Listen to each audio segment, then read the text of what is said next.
ధనవంతుడైన రామయ్య తన కూతుర్లకు మాత్రం అంతగా డబ్బులు ఖర్చు చేయడు. రామయ్య భార్య సావిత్రి కూడా ఈ విషయం గురించి తెగ ఆలోచిస్తూ ఉంటుంది. ఏంటే అంత దీర్ఘంగా ఆలోచిస్తున్నావు? ఏమైంది నీకు? నాతో ఏమైనా చెప్పాలా? చెప్పడం కాదు కానీ అడగాలండి. చాలా రోజుల నుండి మిమ్మల్ని ఓ విషయం అడగాలనుకుంటున్నా. కానీ మీరు నాకు టైం ఇస్తే కదా. ఎప్పుడు చూసినా మీ కూతుర్ల గురించి ఆలోచిస్తూ ఉంటారు. పెద్దది వెన్నెల, చిన్నది హాసినికి మీరంటే చాలా ఇష్టం. మీరు కూడా వాళ్లతో కలిసిపోయి బాగా మాట్లాడుతూ ఉంటారు. నా మాట పట్టించుకోరు కదా. ఈ సోదంతా ఎందుకే? ముందు నువ్వు అడగాలనుకున్నది ఏంటో చెప్పు. అది కాదండి, చాలా డబ్బులున్నా మీరెందుకు పిల్లలకంతగా ఖర్చు చెయ్యరు? ఓ సంతేనా? చిన్న ప్రశ్నే కదే, దానికి ఎందుకు అంతలా ఆలోచిస్తున్నావు? మీకు చిన్న ప్రశ్నే, నాకు మాత్రం అది చాలా పెద్ద ప్రశ్న. అయితే అలాంటి పెద్ద పెద్ద ప్రశ్నలకు సమాధానం చెప్పాలంటే చాలా సమయం పడుతుంది. కాబట్టి తర్వాత చెప్తానులే. అవతల అమ్మాయిలు వస్తున్నారు చూడు అంటూ ఉండగా అక్కడికి వెన్నెల, హాసిని వస్తారు. వాళ్ళని చూసి రామయ్య చాలా సంతోషిస్తాడు. కూతుర్లు కూడా అమ్మ పక్కన ఉన్నా పట్టించుకోకుండా నాన్న దగ్గరికి వెళ్తారు. ఇక్కడ అమ్మనొకదాన్నున్నానని గుర్తుందా మీకు? నన్ను పట్టించుకోరా? సర్లేవే, ఇప్పుడు ఏమైంది? మీరు ఊరుకోండి. మీరు మోసారా 10 నెలలు? నేను 10 నెలలు కడుపులో మోసి కన్నాను కదా. రేపు వీళ్లు కూడా పిల్లల్ని కంటే అప్పుడు తెలుస్తుంది నా బాధ. అలా సావిత్రి బాధగా అనేసరికి వెన్నెల, హాసిని నవ్వుకుంటూ తమ తల్లిని కౌగిలించుకుంటారు.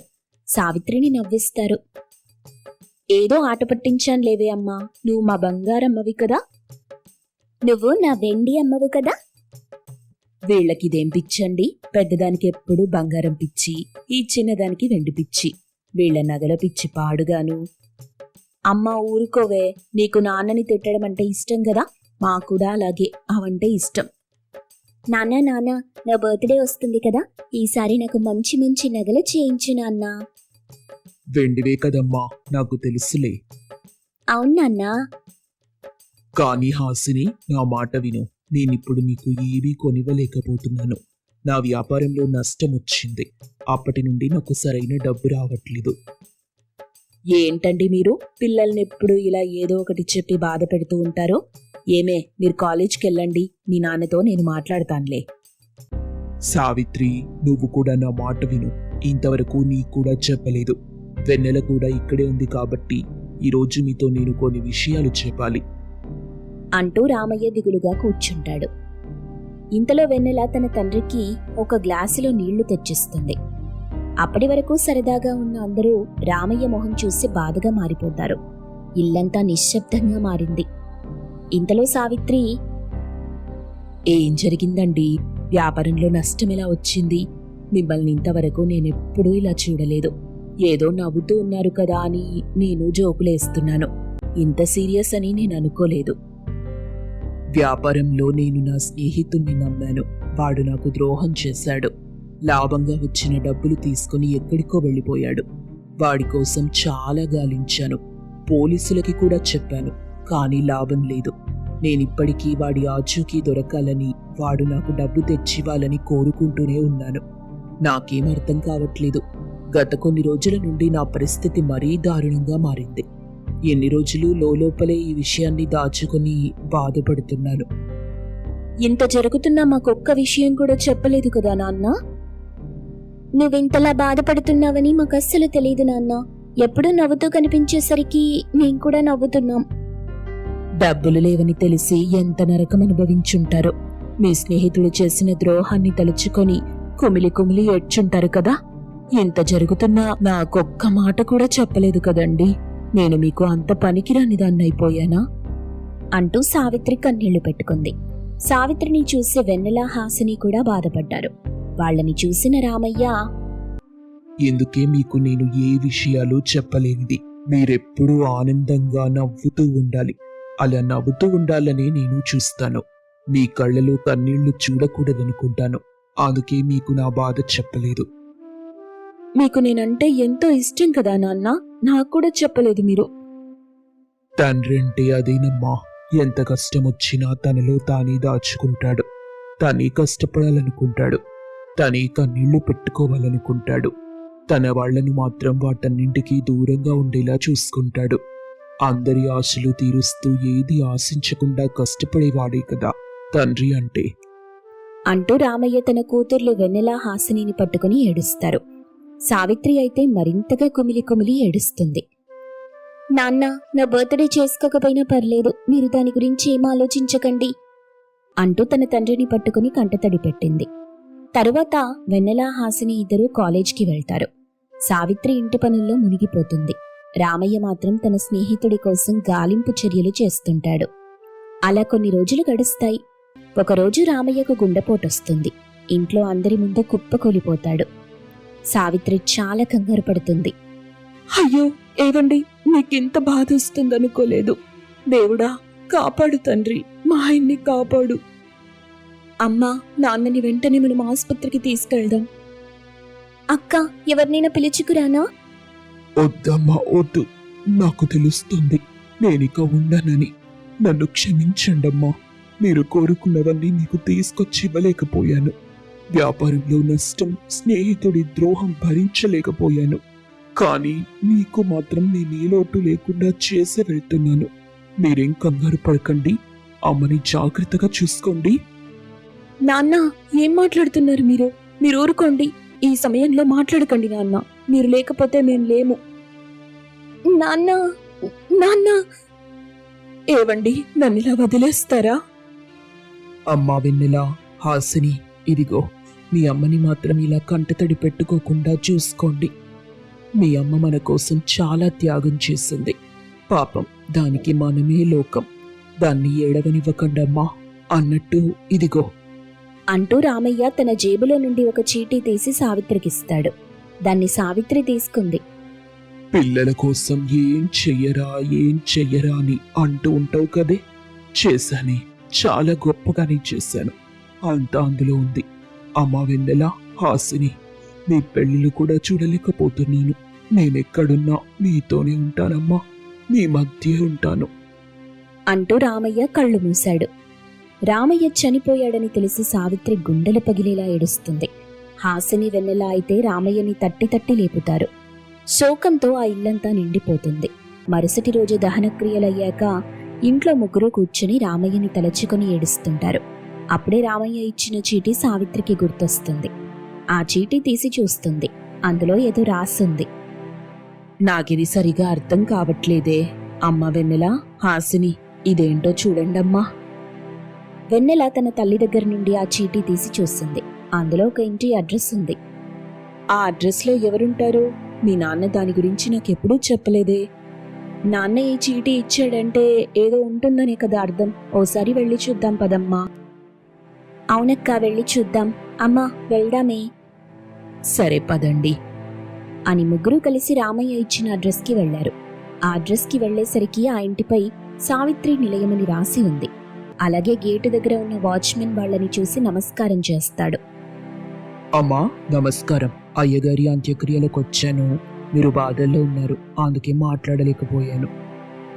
ఏమయ్యా, మా నాన్న ఈ అడ్రస్ ఇచ్చాడు. ఇదెవరిల్లు? ఇది మీ ఇల్లేనమ్మా. మీకోసమే అయ్యగారు దీన్ని స్పెషల్గా కట్టించారు. ఇదిగో తాళాలు, వెళ్ళి చూడండి అంటూ వాళ్ళకి తాళాలిస్తాడు. వాటిని తీసుకొని ఇంట్లోకి వెళ్లి చూస్తారు వెన్నెల, హాసిని.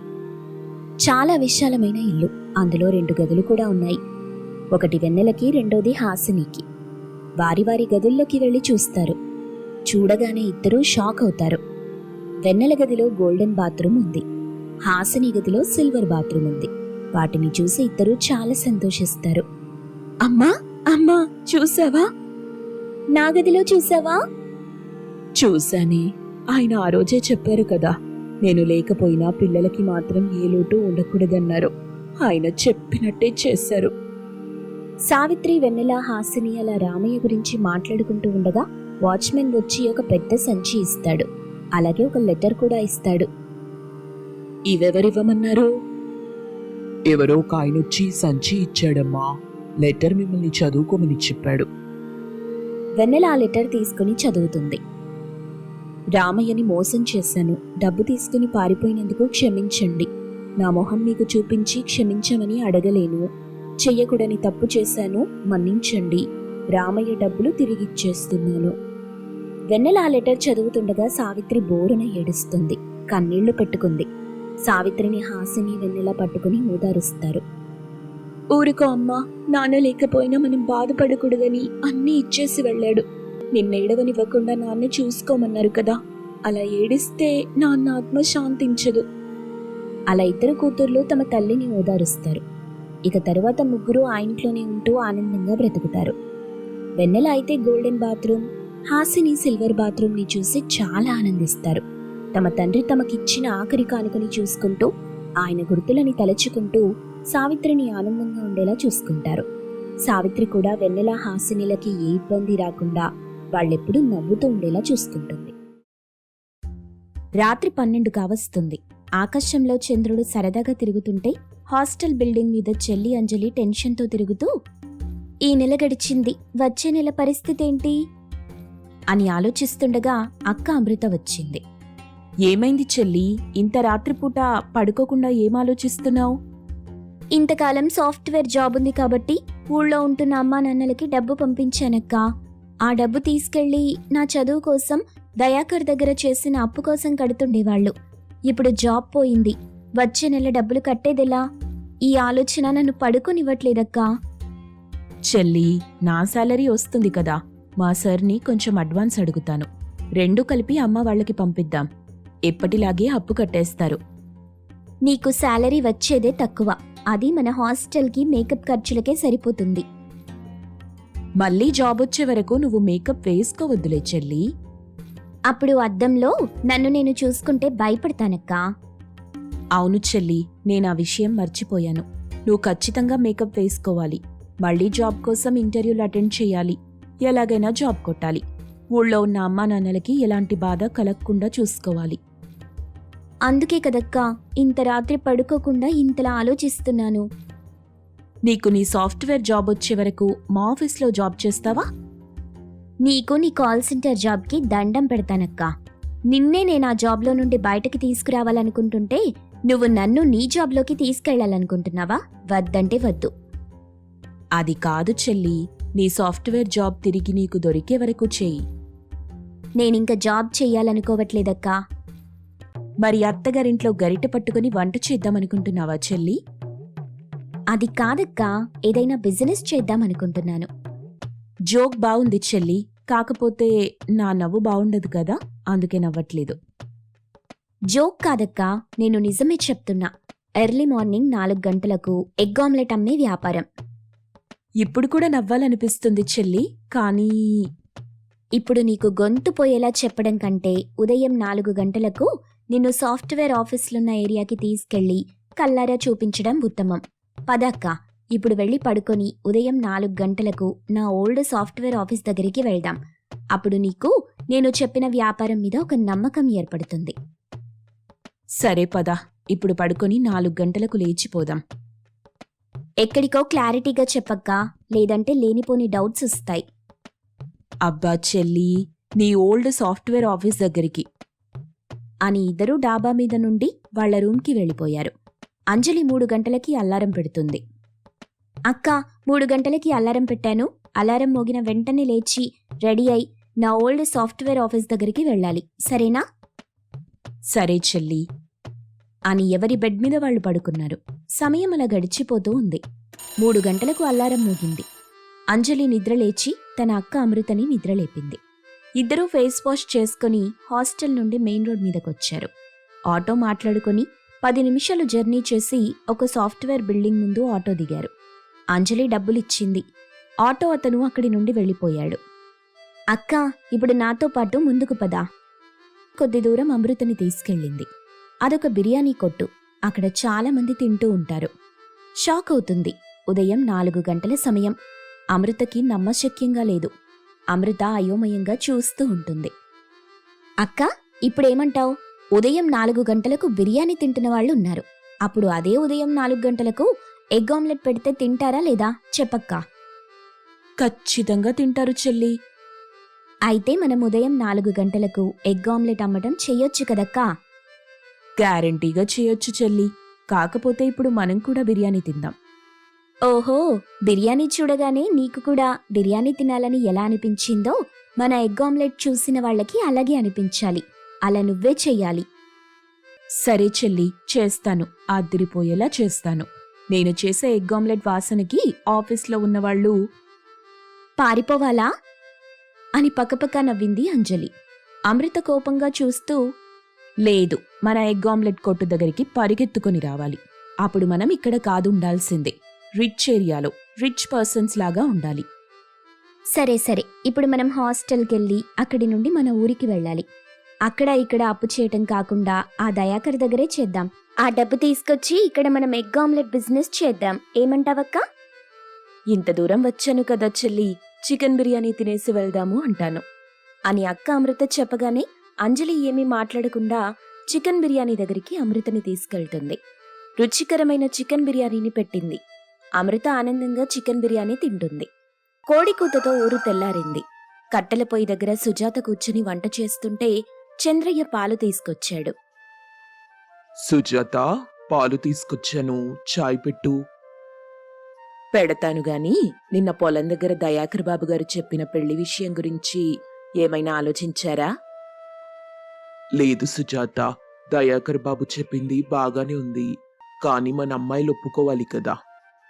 ఏదోటి నచ్చజెప్పి నువ్వే ఒప్పించాలయ్యా. కూతుర్లు తండ్రి మాటే వింటారు, తల్లుల మాటలు అస్సలు పట్టించుకోరు, వినిపించుకోరు. ధైర్యం చేసి అమ్మాయిలతో దయాకర్ బాబు చెప్పిన పెళ్లి సంబంధం గురించి చెప్తాను. కూతురు అర్థం చేసుకుంటే అమృతకి దయాకర్ బాబు కొడుకు సుధాకర్ బాబుతో పెళ్ళవుతుంది. అమృత తల్లి జీవితం బావుంటుంది. అది కాక మన కళ్ల ముందు మహారాణిలా బ్రతుకుతుంది అని చంద్రయ్య సంతోషిస్తూ ఉండగా కూతుర్లు ఇంటికొచ్చారు. చంద్రయ్య సుజాతలు కూతుర్లని చూసి సంతోషించారు. ప్రేమగా పలకరింపులయ్యాక, ఏవయ్యా, వెళ్ళి ఇంట్లో కూర్చో, నేను వేడి వేడి చాయ్ పట్టుకొస్తాను. అలాగే సుజాత, పదండి తల్లులు, ఇంట్లో కూర్చుందాం అని చెప్పి తన ఇద్దరు కూతుర్లను తీసుకుని ఇంట్లోకి వెళ్లి మంచంలో కూర్చుంటాడు. కూతుర్లతో మాట్లాడుతూ అసలు విషయం చెప్తుండగా సుజాత చాయ్ తీసుకొచ్చింది. నాన్నా, ఇప్పుడు దయాకర్ బాబుగారు ఇంటి దగ్గరుంటారా? ఎందుకు తల్లి? నేను చెల్లి పట్నంలో ఎగ్ ఆమ్లెట్ బిజినెస్ చేద్దామనుకుంటున్నా. కొంత డబ్బు అప్పు కావాలి. వెళ్ళి దయాకర్ బాబు గారిని అడుగుతాం నాన్నా. ఇలా చూడు తల్లి, అప్పొద్దు, మనకు ఆమ్లెట్ వద్దు. దయాకర్ బాబు కొడుకు సుధాకర్ బాబు అక్క అమృతని పెళ్లి చేసుకుంటానంటున్నాడు. అమృతకి సుధాకర్కి పెళ్లి చేస్తే మనం బంధువులం అవుతాం. అప్పుడు మన మధ్య ఏ అప్పు ఉండదు అని చెప్పగానే అక్క చెల్లెళ్ళు అయోమయంగా ముఖాలు చూసుకుంటారు. అంజలి ఆలోచించటం మొదలెట్టింది. నేను సాఫ్ట్వేర్ చదివాను, నాకు చాలా జాబ్ ఆఫర్స్ ఉంటాయి. మా అక్క తక్కువే చదివింది, జాబ్ కూడా సరిగ్గా ఉండదు. అక్క సుధాకర్ని పెళ్లి చేసుకుంటే అక్క లైఫ్ బావుంటుంది అనుకుంటూ ఉండగా చంద్రయ్య ఇంటికి దయాకర్ సుధాకర్ ఇద్దరూ వచ్చారు. చంద్రయ్య చూసి బయట కుర్చీలు వేశాడు. ఇద్దరూ కూర్చున్నారు. ఏం చంద్రయ్య, మా వాణ్ణి చేసుకోవడానికి అంజలి ఒప్పుకుందా అని దయాకర్ అడగ్గానే అందరూ షాక్ అవుతారు. సుధాకర్ మాత్రం అంజలిని చూసి సిగ్గుపడుతుంటాడు. చంద్రయ్య ఆశ్చర్యం నుండి తేరుకొని, అయ్యా, మీరు పెద్దమ్మాయి అమృతని. అమృత కాదు, అంజలి. నేను పెళ్లి చేసుకుంటానని చెప్పింది అంజలిని. నాకు అమృతొద్దు, అంజలి కావాలి. ఆలోచించుకొని చెప్తాను అని చెప్పగానే దయాకర్ సుధాకర్ అక్కడి నుండి వెళ్ళిపోతారు. అక్క చెల్లెళ్ళు విషయం చెప్పగానే సుజాత తన దగ్గర ఉన్న బంగారు కమ్మలిస్తుంది. అక్క చెల్లెళ్ళు సిటీకొచ్చి కమ్మలు తాకట్టు పెడతారు. డబ్బు తీసుకెళ్లి ఉదయం 4 గంటలకు ఎగ్ ఆమ్లెట్ బిజినెస్ మొదలెడతారు. అమృత చక్కగా ఎగ్ ఆమ్లెట్ వేస్తూ ఉంటుంది. అంజలి వచ్చిన వాళ్ళకి సర్వ్ చేస్తూ ఉంటుంది. అలా రోజులు గడుస్తుంటాయి. అక్క చెల్లెళ్ళు ఉదయం 4 గంటలకు ఎగ్ ఆమ్లెట్ చేసి అమ్ముతూ సంపాదిస్తుంటారు. చెల్లి, నువ్వొకటి గమనించావా? ఏంటక్కా? ఎగ్ ఆమ్లెట్ తిని టీ కోసం వేరే దగ్గరికి వెళ్తున్నారు. అవునక్కా. అందుకే చెల్లి, ఈ కొట్టు కూడా మనమే పెడితే బావుంటుంది. ఇక్కడే ఎగ్ ఆమ్లెట్ తింటారు, ఈ పక్కనే ఉన్న టీ కొట్టులో టీ తాగుతారు. అప్పుడు మనకు 2 విధాల సంపాదన వస్తుంది. అవునక్కా అని అక్క చెల్లెళ్ళు మాట్లాడుకుని 2 రోజుల తర్వాత ఎగ్ ఆమ్లెట్ కొట్టు పక్కనే టీ కొట్టు పెడతారు. అంజలి ఎగ్ ఆమ్లెట్ చూసుకుంటుంటే అమృత టీ కొట్టు చూసుకుంటుంది. అక్క చెల్లెళ్ళు డబ్బులు పట్టుకుని దయాకర్ దగ్గరికి వచ్చారు. దయాకర్ బాబుగారు, ఒక రోజున మీ అబ్బాయి సిటీకొచ్చి నన్ను చూసి ఇవ్వాల్సిన అప్పు గురించి హేళనగా మాట్లాడాడు. అప్పుడు నేను చెంపదెబ్బ కొట్టాను. అది దృష్టిలో పెట్టుకుని నన్ను పెళ్లి చేసుకుని టార్చర్ చేయాలనుకుంటున్నాడు. ఇదిగోండి మీ డబ్బు, మొత్తం ఇచ్చేశా. ఇక మీకు మాకు ఎలాంటి అప్పు లేదు. మీ డబ్బులు మొత్తం ముట్టినట్టుగా ఒక కాగితం రాసి సంతకం పెట్టండి. సాక్షి సంతకం కింద మీ అమ్మాయిది, మీ అబ్బాయి సంతకం పెట్టించండి అని చెప్పగానే అంజలి ముసిముసిగా నవ్వుతుంది. ఒక కాగితం మీద దయాకర్, సుధాకర్ సంతకం పెట్టిస్తారు. ఇక అప్పటి నుండి అక్క చెల్లెళ్ళు ఉదయం 4 గంటలకు ఎగ్ ఆమ్లెట్, టీ అమ్ముతూ జాబ్ చేస్తే వచ్చే జీతం కన్నా ఎక్కువగా సంపాదిస్తుంటారు.